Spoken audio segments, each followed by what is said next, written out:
अस्सलामुअलैकुम, मैं हूं माजिद चौधरी और आप देख रहे हैं प्रोग्राम ऐसे कब तक चलेगा। नाज़रीन, पाकिस्तान की तारीख का पहला ऐसा वाक़या जो सियालकोट की तहसील समरियार में पेश आया, इंतहाई अफसोसनाक, लर्जा खेज़ और दिल खराश वाक़या जो आपके सामने सारे वाक़े की कहानी रखता हूं और कोशिश करूंगा कि इस सारे वाक़े की कहानी आपके साथ जो है वो शेयर कर सकूं। नाज़रीन, होता यूं है कि एक अताई डॉक्टर जिसका नाम इरम बताया जाता है, वो अपनी एक सहेली को जो है वो उससे 2 लाख रुपए लेती है।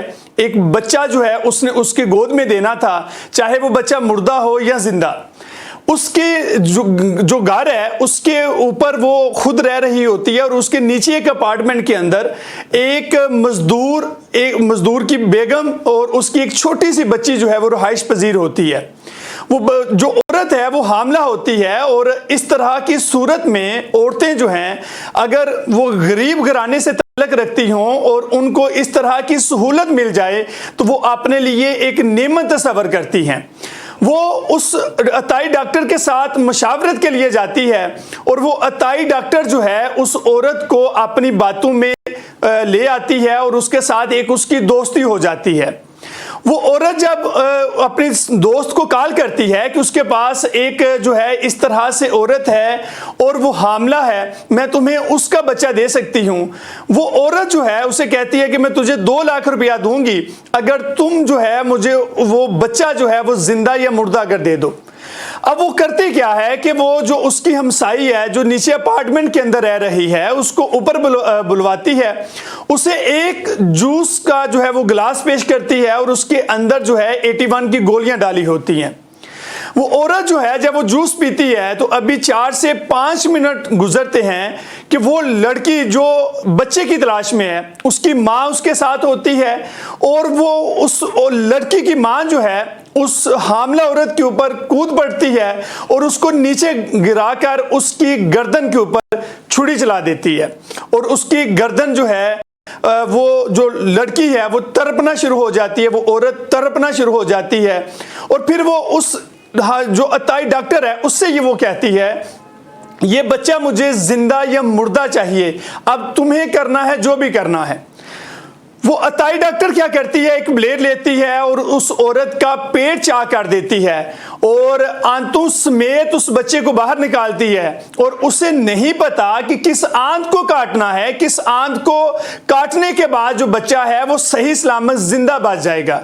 बहरहाल ये बेज़मीर लोग, इनको इस बात से गर्ज ही नहीं थी कि उनको कोई जिंदगी चाहिए नहीं थी, वो उस बच्चे को आंतें काट के एक शापर के अंदर डालती है और उस औरत को, जो बूढ़ी औरत है, उसको देती है और वो उसे मिशन हॉस्पिटल सियालकोट में ले आती है। जब वो मिशन हॉस्पिटल सियालकोट में लेकर आती है तो डॉक्टर्स को वहां पर जब वो चेकअप करवाती है तो वो जो मासूम बच्चा जो जिसका अभी दुनिया पर वक्त नहीं आया था आने का, वो डेड हो जाता है और डॉक्टर्स कहते हैं कि इस बच्चे की डेथ हो गई है। वो औरत एक पूरी कहानी बनाती है और अपनी बेटी के ससुराल में जाती है और वहां पर जाके ये बहाना करती है कि मेरी बेटी का बेटा हुआ है और उसकी डेथ हो गई है। बाकायदा तौर पर वहां पर ऐलान करवाया जाता है, उस बच्चे का जनाजा पढ़ाया जाता है और उसके बाद वो जो औरत है जिसको ज़िबा कर दिया जाता है, कसाईयों से भी बुरा सलूक उसके साथ किया जाता है। जब उसका खामन दोपहर 2 बजे अपने घर आता है तो वो देखता है कि उसकी बीवी घर में मौजूद नहीं है। वो अपने इर्द गिर्द मोहल्लेदारों से पूछता है तो मोहल्लेदार कहते हैं कि हमें इसका पता नहीं है। वो इंतजार करता है, घंटा गुजर जाता है, 2 घंटे गुजरते हैं तो उसके बाद वो अपने छत के ऊपर जो डॉक्टर और उसकी बीवी रह रही होती है और उसके साथ उसका भाई रह रहा होता है, वो डॉक्टरानी से पूछता है कि क्या आपने मेरी बीवी को देखा है? तो वो डॉक्टरानी कहती है जी हाँ, वो मेरे पास आई थी और मैंने उसका जो बीपी है वो लो हो चुका था और मैंने उसको मशवरा दिया कि आप किसी हॉस्पिटल में या क्लिनिक में जाओ और अपना चेकअप करवाओ। वो आदमी बताता है कि मैं समरियाल के सारे क्लिनिक, छोटे मोटे जितने हॉस्पिटल्स हैं, सबके चक्कर काटता हूं और मुझे अपनी बेगम वहां पर नहीं मिलती। मैं जब घर में आता हूं मैं जो है वो अपने अजीज़ो कारब को भी फ़ोन कर देता हूं, अपने ससुराल में भी कॉल करता हूं, वो सारे इकट्ठे हो जाते हैं और हमारे जहन में आता है कि इस गली के अंदर एक घर में कैमरे लगे हुए हैं, क्यों ना उसकी हम सीसीटीवी फुटेज चेक करें। जब हम उसकी सीसीटीवी फुटेज चेक करते हैं तो देखने में क्या आता है कि एक बूढ़ी औरत एक संदूक लेकर उसके घर में दाखिल होती है और कुछ देर के बाद वही संदूक लेकर वो वापस एक लोडर रक्शे के ऊपर रखती है और वो औरत वहां से जो है रफू चक्कर हो जाती है। वो जो आदमी है, जो उस औरत का खामंद है, वो कहता है कि मेरी इस तरफ भी तवज्जो नहीं जाती, लेकिन जो मेरा ब्रदर इन लॉ है, जो मेरा साला है रिश्ते में, वो मुझे कहता है कि ये मुझे मशकूक लग रहा है मामला, कि हमारी जो बहन है वो तो यहाँ पर हमें सीसीटीवी फुटेज में नजर ही नहीं आ रही, वो तो यहाँ से निकली ही नहीं अपने घर से, लेकिन ये संदूक में क्या है इसकी खोज लगाई जाए। जब वो संदूक का पीछा करते हैं और चंद ही कदमों के ऊपर दूसरा घर जो उस बूढ़ी औरत का है वहां तक पहुंचते हैं तो बाहर उस घर को ताला लगा होता है। वो उस घर के बाहर जो 4-5 लोग हैं वो बैठ जाते हैं और पुलिस को कॉल करते हैं और पुलिस आती है और उस घर का ताला तोड़ा जाता है। ताला तोड़ने के बाद जब उस घर के अंदर दाखिल होते हैं तो देखते हैं कि दरवाजे के पास एक संदूक पड़ा है और संदूक को ताला लगा हुआ है। पुलिस की मौजूदगी में जब उस संदूक का ताला तोड़ा जाता है तो उसके अंदर जो लाश थी वो जब लोग देखते हैं तो खौफ के मारे वहां से लोग भाग जाते हैं और उस औरत का जो खामंद है वो वहां पर जब देखता है तो कहता है ये मेरी बेगम है, ये रफिया बीबी है जिसको बेदर्दी के साथ जो है वो कत्ल कर दिया जाता है और उसका पेट जो है वो चाक होता है और वहां उसके पेट से बच्चा भी निकाल लिया जाता है। तो नाज़रीन, जब ये सारा वाकया पेश आता है तो उनका जो शक है वो उस डॉक्टर और डॉक्टरानी की तरफ जाता है, क्योंकि जब वो डॉक्टर अपने घर में आता है तो उसका खामन उसको बताता है तो उसके साथ मिलकर वो उस औरत को तलाश भी करते हैं और बाद में कहते हैं कि अब तो बहुत ज्यादा वक्त हो चुका है, आप भी सो जाओ, हम भी सो जाते हैं और सुबह देखी जाएगी।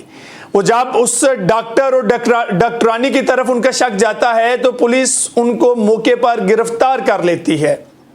उसके बाद वो जो बूढ़ी औरत है वो पहले ही फरार हो चुकी होती है और अपनी बेटी के ससुराल में जाकर वो एक ड्रामा रचाती है और जब सुबह होती है तो वो वापस आती है कि देखूं क्या मामला बना, क्या किसी को इस बात की खबर भी हुई या नहीं। वो कहते हैं ना, जब गिदर की मौत आती है तो वो शहर की तरफ भागता है। वो जब बूढ़ी औरत अपने घर में आती है तो वहां पर लोग पहले ही ताक लगाए बैठे होते हैं और पुलिस को फौरन कॉल की जाती है और उस औरत को गिरफ्तार कर लिया जाता है। तो नाज़रीन, ये इस मुआशरे के अंदर एक खौफो हरास इस वाक़े से पैदा हुआ और ऐसा वाक़या पाकिस्तान की तारीख में पहले कभी देखने को नहीं आया।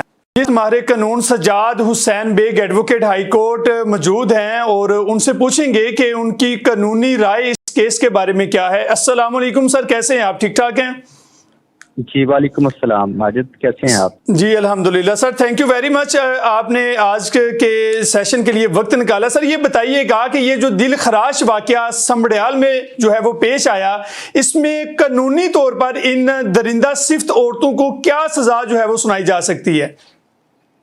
देखिए जी, ये पाकिस्तान की तारीख का एक अलमनाक वाकया है। मेरा नहीं ख्याल कि इस तरह के वाकयात की कोई मिसाल पहले मिली है।